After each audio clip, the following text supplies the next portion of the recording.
Alaikum wa rahmatullahi wa barakatuh. May Allah's peace, blessings, and mercy be upon you and your families and your neighbors and your friends. And may Allah keep giving you. You know, my dear brothers and sisters, we've been together for several episodes. And for me, it's been great. It's been wonderful. An opportunity to join you in your journey of building this strong structure of helping yourself, helping others. Scaffolding, we spoke about. Step by step, step by step. It takes time. Today's episode is about attitude. Attitude is everything, we're saying. Attitude is everything. Could you imagine somebody approached you for help? You had a negative attitude. Can you imagine if you thought to yourself, no matter what you do, you can't change your problem? What do you think is going to happen to your behaviors? Now, keep in mind, some problems are extremely difficult to change.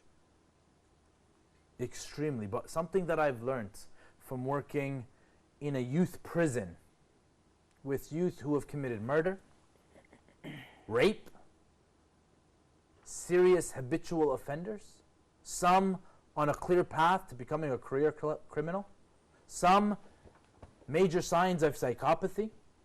That's when we say psychopath, incurable. But I learned something from my supervisor there. I was training, I was learning, I was building my own skills with some of the most severe issues, pathology, you name it, it's all there. And I learned nobody's perfect, but nobody's hopeless either. Some are really, really, really close, but nobody's hopeless. That's the attitude of a helper. That's the attitude of a Muslim. You always have to have hope. Am I correct? If I was to ask you, give me a verse in the Quran that contributes to the concept of having hope, every single one can answer. There's several. When we talk about hope, ar-raja, we hope. And hope is a thought process, along with an emotional process, along with a spiritual process. And it all impacts our behaviors. Because if you have the right attitude, you're going to be on the right path to achieving your goals. You know, we've been talking a lot about micro skills, dealing with individuals, relationship building, husn al-khuluq and husn al-dhan, good opinion. I'd like to just take a moment and be grateful to Allah subhanahu wa ta'ala. To be grateful to Allah. We have husn al-dhan with Allah subhanahu wa ta'ala. There's a khuluq, a relationship, manners that we should have with Allah the Almighty. A lot of times we forget that. Listen to this verse. وَإِذَا سَأَلَكَ عِبَادِي عَنِّي فَإِنِّي قَرِيبٌ. And if my servant asks you concerning me, okay? So think of the context of this verse. Now, there's a lot of scholars and speakers who do a wonderful job of explaining the tafsir. For me, I just want to remind you to go out and listen. Hear, what is the tafsir of this ayah? And if my servant asks you concerning me, God, Allah the Almighty, communicating with the Prophet Muhammad sallallahu alayhi wasallam with this verse. And if my servant, you, every single one of us, is a servant of Allah, whether we like it or not. If my servant asks you concerning me. So you're asking about Allah subhanahu wa ta'ala. What is Allah subhanahu wa ta'ala's response? فَإِنِّي قَرِيبٌ. I am near. Nothing between you and Allah subhanahu wa ta'ala. Nothing between you and Allah subhanahu wa ta'ala. That's the attitude. Allah is always near.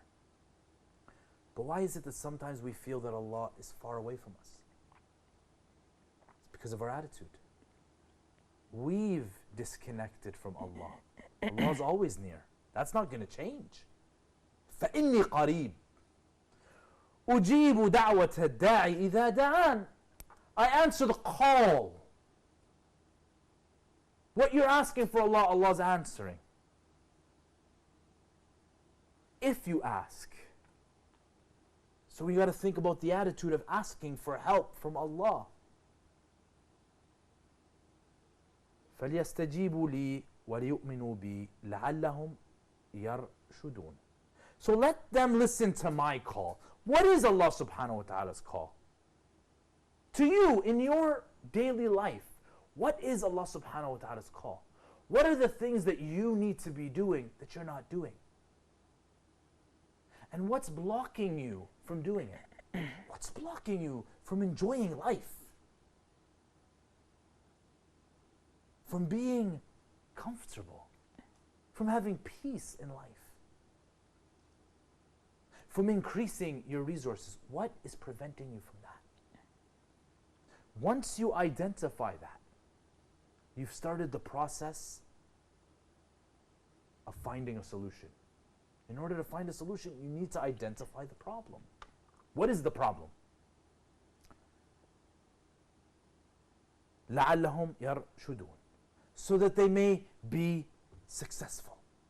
Walk the right path. Take that right journey towards success. So, our problems need to be identified. We need to get right with Allah subhanahu wa ta'ala. Once we identify the problem, whether it's a spiritual one, whether it's an emotional problem, anger, stress, those feelings inside of us, whether it's a psychological problem, irrational thinking, or always having negative opinions of others. Maybe it's a social problem, just can't get along. Or perhaps a behavioral issue. You just keep engaging in those sins over and over again. You just keep engaging in that counterproductive behavior. You just keep engaging in unhealthy behaviors. Whatever the problem is, we need to identify it clearly. But as we start to identify the problem, we have to pause for a second and ask the question, from what perspective? From what attitude? From what worldview are we viewing this problem? Is it based on a faulty assumption, a faulty schema? Is it based on some sort of irrational thoughts? Is it based on evidence? What is it based on? Because our worldview will impact how we take the next steps. If you see the problem as a religious issue, then what's your solution going to be? An issue from Islam. At an Islamic perspective. If you see the issue as a psychological issue, then you're going to take a psychological perspective. Within psychology, there are several perspectives. Several. Psychologists identify, or the theories in psychology, they identify human functioning differently. They identify the sources of problems differently. They identify the treatment plan differently. So which perspective are you going to take? Because you can't start with one and then when you come to a problem, you switch. It's very difficult to do that. Because if you assume that the problem has something to do with the person's physiological makeup, meaning genetics or a chemical imbalance, then you're going to be prescribing medication, you're going to be doing different stuff. You can't all of a sudden stop and say, no, let's switch to talk therapy. Sometimes they use these interventions together in certain therapies, but it's got to be based on evidence. It's got to be based on something. It can't just be, go for it. If you don't have the right tools, as we saw with the apples, you can really damage. You can cause a lot of damage. Or you can be ineffective. Or you could just, you know what, not do anything at all. So we got to be very careful that you're starting off with the right attitude, the right worldview. Make sense? Sure. Okay. So, you can either see the person in terms of problems. You can see them as a problematic person. That's it. This person has issues. He's got problems. But I advise you, if you're not a professional helper, not to do that. I advise you to take a solution-focused approach, where you're focusing on the person's strengths. You're trying to identify their strengths rather than their weaknesses. Because even drug addicts are not drug addicts 24 hours a day. People are not an embodiment of their problem. They have behavioral issues, emotional issues, psychological issues, spiritual issues. But individuals, people are not evil. That is a belief in Islam. People are not evil. People are not worthless. All people have hope. That's an attitude. The behavior might be the problem. The thinking might be the problem. The feelings might be the problem. Their connection to God might be the problem. You need to start identifying the problem. But you need to focus on the strengths of the individual. Does that make sense? Okay. When we come back from the break, we're going to explore this a little deeper. We're going to focus on the strengths of people. The Prophet Muhammad ﷺ said that the strong believer is better and more beloved to Allah than the weak believer. But in both are good. That is the attitude that we want to have. In everyone, there's some good. We need to develop the skills to identify the good in people, not to keep focusing and complaining about the bad. So we'll see you after the break, inshallah, as we begin our journey into Sunnah-infused counseling. Assalamu alaikum wa rahmatullahi wa barakatuh. لا إله إلا الله محمد رسول الله لا إله إلا الله محمد رسول الله. Assalamu alaikum wa rahmatullahi wa barakatuh. May Allah's peace, blessings, and mercy be upon you all, and your families, and everybody around you. Attitude and your approach to counseling is what we want to complete this session with. Okay? Parents often come to me and they've got problems with their children. You know, as much as I would love to take the parent's side, it gets really difficult sometimes. Some youth have approached me and said, I got an 89% on my exam and I got grounded. My parents said, where's the other 11%? Right? Sometimes we're so focused on the problem, we forget about the strengths. If you got a child who's praying, be happy. Focus on that. Not everybody learns through being punished. Okay? Let me repeat that. Not everybody learns through being punished. In fact, research is very clear that positive reinforcement, if there's a behavior that you want to see more of, reward it and ignore the bad behavior. But you got to start when they're children. I have a 2-year-old son, right? And he's jumping all around everywhere. You know what? I tell my wife, there's a university student right there. You know why? Because he's not playing, he's learning.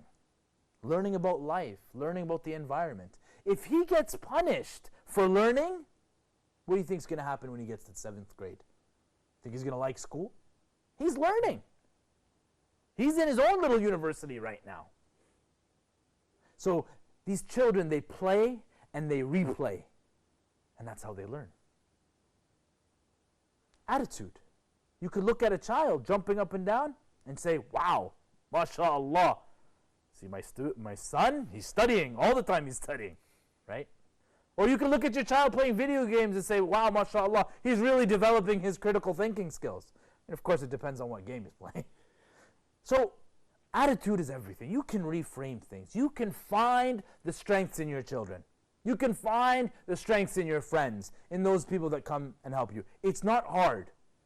But if you're not looking for it, then it's impossible.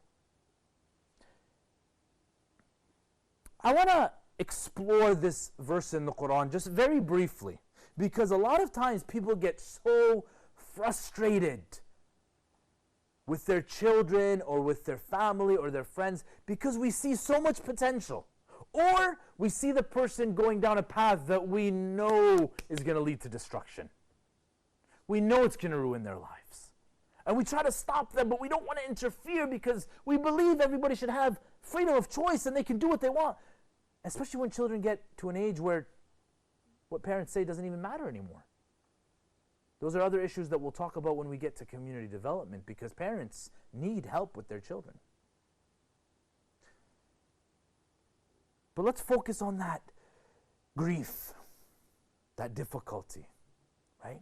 And you want to overcome the grief of this parent. You want to help them deal with their children a little better. Brother Nabil, can you recite that verse for us, please? بسم الله الرحمن الرحيم والذي قال لوالديه أف لكما أتعدانني أن أخرج وقد خلت القرون من قبلي وهما يستغيثان الله. Stop. وَيْلَكَ آمِنْ. That's the next verse. وَيْلَكَ آمِنْ. This young boy, young man, whoever this is telling his parents, أُفٍّ لَكُمَا. Who do you guys think you are? He's insulting his parents. You want me to believe? You want me to believe? You want me to change the way I'm living? You want me to do something different? Insert your own problem there. You want me to change my problem? And you want me to believe now? And his parents are so frustrated. They say, وَيْلَكَ آمِنْ. Woe to you! You have to believe. What's wrong with you, son? This is a cry of love, not a cry of hate. Woe to you! A lot of times parents get really upset with their children and they say hurtful things out of love. No parent hates their child. At least that's not how it begins. But something happens along the way. Relationships get destroyed. People stop loving one another. At what point did we stop loving our own children? At what point did that connection get severed? At what point did silatul rahim start to deteriorate? We need to explore, what is our attitude? Like I said, no one's hopeless and no one's perfect. Our attitude, we need to start learning how to manage with the weaknesses of our family, friends, children, those around us, and start to identify the strengths.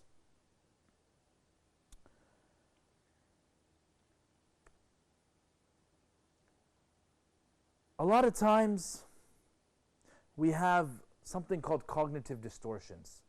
The way we think is so polarized, right? It's either this or that. Either you pray 5 times a day, you pray Qiyam Layl, you do everything and you obey us and you listen to everything we say, or else you're a bad son. You've set the expectations so high, it's going to lead to inevitable disappointment. Rather, we should start thinking more rationally. Know that Allah subhanahu wa ta'ala is all forgiving, because we always make mistakes. A lot of times when we think all or nothing, either or, we forget that there's other options, right? It's either 0 or 100%, when in fact neither one of these exists. Al-kamalu lillah, the perfection is only for Allah. Only Allah is perfect, subhanallah. And nobody's hopeless. This is the attitude of the believer. When we think only in either or, we forget that there's a both and. And just the other day, I was talking to a beloved uncle, and he said, no, you know what? Most of us are neither nor. We don't have this or this. That's a purely pessimistic attitude. An optimistic attitude is to believe that there's options, there's strengths, There's a quick story that I heard many, many years ago by one of these really, really amazing shuyukh that are able to be unique in their delivery and also have specialized knowledge. They're an expert in what they're talking about. And he told us a story about the difference between a pessimistic child and an optimistic child. The story goes like this. They put these two kids in two different rooms. Now this girl is optimistic about everything. She sees the good in everything. The boy, pessimist. He's a sinner. He sees the bad in everything. They thought, you know what? Let's try an experiment. They put the boy in a room full of toys. Okay? I mean full of toys. Toys that he likes. And they put the girl in a room full of manure. The windows were open, don't worry. There's no unethical practices here. They left them for a little bit and then they came back. They come to the boy, sitting there, in the middle of the room. He didn't even touch a single one of them. They said, okay, khair, what's wrong? He says, there's so many toys, I didn't know which one to play with. I didn't choose any. Okay. Then they go to the girl. She's jumping up and around. She's laughing. In her mind, something's going on. They say, whoa, whoa, you're in a room full of manure. What's going on? She says, with all this evidence, there's got to be a pony somewhere. Optimistic, pessimistic. And we can see that in people. We can see that very, very, very often. Allah subhanahu wa ta'ala says, قُلْ لَن يُصِيبَنَا إِلَّا مَا كَتَبَ اللَّهُ لَنَا. Nothing will happen to us that Allah hasn't already written. See, people are not disturbed by events. They're disturbed by the perception of that event. What goes on in our mind, how we attribute the cause of that event. That's what bothers us. Allah subhanahu wa ta'ala says, وَلَنَبْلُوَنَّكُمْ بِشَيْءٍ مِّنَ الْخَوْفِ وَالْجُوعِ وَنَقْصٍ مِّنَ الْأَمْوَالِ وَالْأَنفُسِ وَالثَّمَرَاتِ وَبَشِّرِ الصَّابِرِينَ. You're going to be tested. There's going to be fear. There's going to be loss. You're going to have anxiety, stress. You're going to have problems. But give glad tidings to those who are patient. Those who, when a calamity approaches and they say, Inna lillah wa inna ilayhi raji'un. You know, there's a final story that I'd like to end with.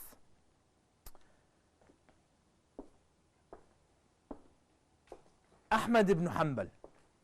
You know the name. Ahmad ibn Hanbal. Great scholar in Islam. He used to travel a lot. One day he was in a mosque. And they closed the mosque at night. Security reasons, whatever. Anyways, this RoboCop security guard comes around and he wants to kick him out. He says, we're closing the mosque, get out. Okay, so Ahmad ibn Hanbal, he says, look, I'm Abir Sabil. Like, come on. I'm away. You got to let me stay. Now remember, there was no Facebook or Twitter. They couldn't check online, Google his name and say, oh yeah, you're Ahmad ibn Hanbal. They couldn't do that. You know that. But Ahmad ibn Hanbal didn't say, do you know who I am? His attitude was different. So he says, fine. The security guard says, no, get out. So Ahmad ibn Hanbal goes and sits on the stairs. Security guard comes around, sees him on the stairs. Didn't I tell you to leave?